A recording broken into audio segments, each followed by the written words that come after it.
Hello everyone, welcome back to Advaita academy. So ఈ వీడియోలో మనము డిస్కస్ చేయబోయే ప్రాబ్లం ఏంటి అంటే convolution of the two signals కనుక్కోవాలి by using Fourier transform. Okay, so మనం ప్రాపర్టీస్ ఆఫ్ ఫోరియర్ ట్రాన్స్ఫార్మ్ నేర్చుకునేటప్పుడు convolution property of Fourier transform కూడా నేర్చుకున్నాం. సో ఆ ప్రాపర్టీని యూజ్ చేసి మనం ఈ ప్రాబ్లమ్ని సాల్వ్ చేయాలన్నమాట. ఓకే, సో ఏమంటున్నారు మనకు using Fourier transform find the convolution of two signals. నార్మల్గా కన్వల్యూషన్ కూడా కనుక్కోవచ్చు, కానీ ఇప్పుడు ఇక్కడ ఫోరియర్ ట్రాన్స్ఫార్మ్ని యూజ్ చేసి కనుక్కోమంటున్నాడు. సో మనకు కన్వల్యూషన్ ప్రాపర్టీ ఏం చెప్తుంది చెప్పండి. Convolution property of Fourier transform, convolution property of Fourier transform states that ఏం చెప్తుంది మనకు convolution property. Convolution of two signals, convolution of two signals in Fourier transform, in time domain, the Fourier transform of convolution of two signals in time domain is equal to multiplication of their transforms in frequency domain, multiplication of their transforms in frequency domain అంటున్నాం. So ఈ Fourier transform మనం right సైడ్కి పంపిస్తే ఏమవుతుంది, inverse Fourier transform. So రెండు signals యొక్క convolution కనుక్కోవాలి అంటే ఆ సిగ్నల్ యొక్క ఫోరియర్ ట్రాన్స్ఫార్మ్స్ కనుక్కొని వాటిని మల్టిప్లై చేసి వాటికి ఇన్వర్స్ ఫోరియర్ ట్రాన్స్ఫార్మ్ కనుక మీరు కనుక్కుంటే దట్ బికమ్స్ ఇక్కడ x1 కదా, that becomes the convolution of the two signals. ఇది కాన్సెప్ట్. అర్థమవుతుంది అందరికీ. సో కన్వల్యూషన్ కనుక్కోవాలంటే ఏం చేయాలమ్మా, మూడు స్టెప్పులు. ఫస్ట్ సిగ్నల్ యొక్క ఫోరియర్ ట్రాన్స్ఫార్మ్ కనుక్కోండి, సెకండ్ సిగ్నల్ యొక్క ఫోరియర్ ట్రాన్స్ఫార్మ్ కనుక్కోండి, ఆ రెండింటిని మల్టిప్లై చేయండి. ఆ మల్టిప్లై చేసిన ఆ ట్రాన్స్ఫార్మ్ ఇన్ ఫ్రీక్వెన్సీ డొమైన్ ఉంటుంది కదా, దానికి ఇన్వర్స్ ఫోరియర్ ట్రాన్స్ఫార్మ్ కనుక మీరు కనుక్కుంటే మీరేం కనుక్కున్నట్టు, కన్వల్యూషన్ ఆఫ్ టూ సిగ్నల్స్ కనుక్కున్నట్టే. అర్థమవుతుందా? రైట్, అప్లై చేద్దాం. ఇది ఇప్పుడు ఇక్కడ ఈ ఇచ్చిన క్వశ్చన్కి అప్లై చేద్దాం. ఓకేనా. x1 of t is equal to e power minus 2t into u of t అంటున్నాడు. అవునా.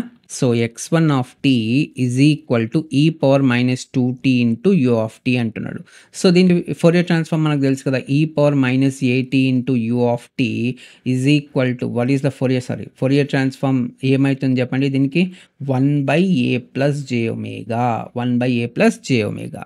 కాబట్టి ఇక్కడ ఏ ప్లేస్లో ఏముంది, 2 ఉంది మనకు. కాబట్టి దీని ఫోరియర్ ట్రాన్స్ఫార్మ్ అంటే x1 of omega, x1 of t signal అయితే దానికి corresponding Fourier transform x1 of omega ఏమవుతుంది, 1/2 ప్లస్ j ఒమేగా అయిపోతుంది. అలాగే x2 ఆఫ్ టీ ఏమి ఇచ్చినారు చెప్పండి మా. x2 ఆఫ్ టీ మనకు e power minus 3t into u of t, e power minus 3t into u of t. So x2 of omega Fourier transform ఏమవుతుంది, same అదే signal, కాకపోతే ఇక్కడ ఏ ప్లేస్లో ఏముంది, 3 ఉంది అంతే. సో 1/3 ప్లస్ j ఒమేగా అయిపోతుంది. అవునా. సో x1 ఆఫ్ ఒమేగా వచ్చింది, x2 ఆఫ్ ఒమేగా వచ్చింది. ఇప్పుడు ఏం చేయాలి, రెండింటిని మల్టిప్లై చేయాలి. అవునా. సో మనం కన్వల్యూషన్ కనుక్కోవాలంటే ఫస్ట్ రెండింటిని మల్టిప్లై చేయాలి ఇలా. ఓకే, సో కాబట్టి మల్టిప్లై చేస్తున్నా. x1 of omega into x2 of omega is equal to 1/, ఎందుకంటే పైన ఇక్కడ 1 ఉంది, ఇక్కడ కూడా 1 ఉంది. 1 ఇంటూ 1 అంటే 1. కింద డినామినేటర్ ఏమైపోతుంది, 2 plus j omega into 3 plus j omega అయిపోతుంది. ఓకే, ఇప్పుడు దీనికి ఇన్వర్స్ ఫోరియర్ ట్రాన్స్ఫార్మ్ అనుకుంటే సరిపోతుంది. సో ఫస్ట్ దీన్ని పార్షియల్ ఫ్రాక్షన్స్ లాగా చేద్దాం. ఓకే, సో కాబట్టి నేనేం రాయొచ్చు, x1 of omega into x2 of omega is equal to 1/2 plus j omega into 3 plus j omega ఉంది. సో దీన్ని పార్షియల్ ఫ్రాక్షన్స్గా లాస్ట్ వీడియోలో కూడా మనం డిస్కస్ చేసినాం. అవునా.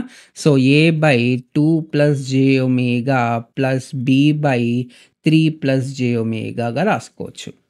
అప్పుడు ఏమవుతుంది, సో పార్షియల్ ఫ్రాక్షన్స్ని కనుక్కోవాలి కాబట్టి ఫస్ట్ ఏ కావాలి అంటే ఏం చెప్పినా నేను మీకు, 2 ప్లస్ j ఒమేగా ఈ టర్మ్ని తీసేయండి, ఈ టర్మ్ని తీసేసి మిగతాది రాయండి. మిగతాది రాసినప్పుడు ఏమవుతుంది, 1/3 ప్లస్ j ఒమేగా రాస్తున్నాము at j omega is equal to -2. Okay, last వీడియోలో క్లియర్గా చెప్పినాను కాబట్టి ఇక్కడ నేను అంతగా డిస్కస్ చేయట్లేదు. So 2 plus j omega is equal to 0 అవుతుంది, ఎందుకంటే ఏ కింద ఉన్న ఈ టర్మ్ని 0కి ఈక్వల్ చేయాలి. j ఒమేగా అప్పుడు ఏమవుతుంది, -2. కాబట్టి ఇక్కడ j omega is equal to -2 రాసినాను. ఓకే, సో 1/3 -2, 1/3 -2 అంటే 1 అయిపోతుంది. అలాగే బి కనుక్కోండి. బి కనుక్కోవాలంటే బి కింద ఉన్న టర్మ్ 3 ప్లస్ j ఒమేగా తీసేయండి, ఇక్కడ తీసేసి మిగతాది రాయండి. మిగతాది రాస్తే ఏమవుతుంది, 1/2 ప్లస్ j ఒమేగా అవుతుంది. At J omega is equal to -3 అయిపోతుంది. ఎందుకంటే 3 plus j omega is equal to 0, 3 plus j omega is equal to 0, J omega is equal to -3 అయిపోతుంది కాబట్టి. ఓకే. అప్పుడేమైతుంది 1/2 -3, 2 -3 అంటే -1, 1/-1 అంటే -1 అయిపోతుంది. కాబట్టి x1 of omega into x1 of omega into x2 of ఒమేగాని మనం ఏ విధంగా రాయొచ్చు? a/2 ప్లస్ జే ఒమేగా ఉంది. ఏ అంటే ఎంత వచ్చింది? 1. సో 1/2 ప్లస్ జే ఒమేగా అయిపోతుంది. 1/2 plus j omega minus. Okay. ఎందుకు మైనస్ రాస్తున్నా? ఇక్కడ నాకు బి ప్లేస్లో -1 వచ్చింది కాబట్టి ప్లస్ ఇంటూ -1 అంటే -1 వస్తుంది కాబట్టి. Okay.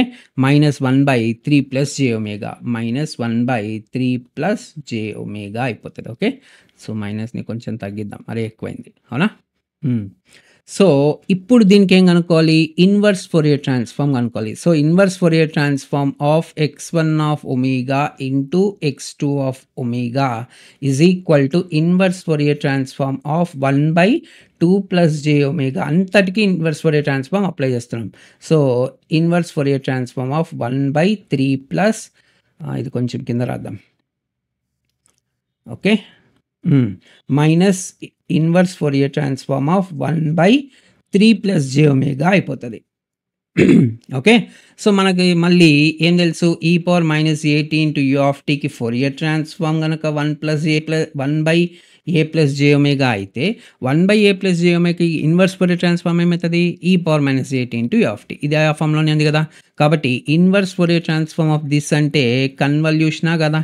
x1 of t convolved with x2 of t. ఎందుకంటే అదే కదా మనం ఇందాక డిస్కస్ చేసింది. Inverse Fourier transform of multiplication of transforms is equal to convolution of the 2 signals in time domain. Okay. So కాబట్టి నేను అది రాస్తున్నాను. So this is equal to inverse Fourier transform of 1/2 plus j omega. ఇక్కడ a ప్లస్లో 2 ఉంది కాబట్టి ఏం రాయొచ్చు నేను? e⁻2t into u of t minus ఇక్కడ ఏ ప్లస్లో ఏముంది? 3 ఉంది కాబట్టి ఏం రాయొచ్చు? e⁻3t into u of tea రాయొచ్చు. అంతే. సింపుల్గా కన్వల్యూషన్ ఈ విధంగా కనుక్కోవచ్చు. అర్థమైందా కాన్సెప్ట్ అందరికీ? రైట్. కన్వల్యూషన్ ప్రాపర్టీ యొక్క అప్లికేషన్ అనమాట ఈ ప్రాబ్లం అన్నది. ఓకేనా. Right. So e⁻2t u of t, e⁻3t u of t ఇలా సిగ్నల్స్ ఇచ్చినప్పుడు మీరు ఫస్ట్ ఏం చేయాలి? ఫోరియర్ ట్రాన్స్ఫార్మ్ కనుక్కోండి, మల్టిప్లై చేయండి ఆ 2 ఫోరియర్ ట్రాన్స్ఫార్మ్స్ని. దానికి ఇన్వర్స్ ఫోరియర్ ట్రాన్స్ఫార్మ్ కనుక్కుంటే మనం కన్వల్యూషన్ కనుక్కున్నట్లు అనమాట. ఓకే. సో వీడియో నచ్చితే మీరు లైక్ చేయండి, అలాగే మీ ఫ్రెండ్స్తో కూడా షేర్ చేయండి. Okay. Right. That's all for this video. We'll meet in the next video. Jai Hind.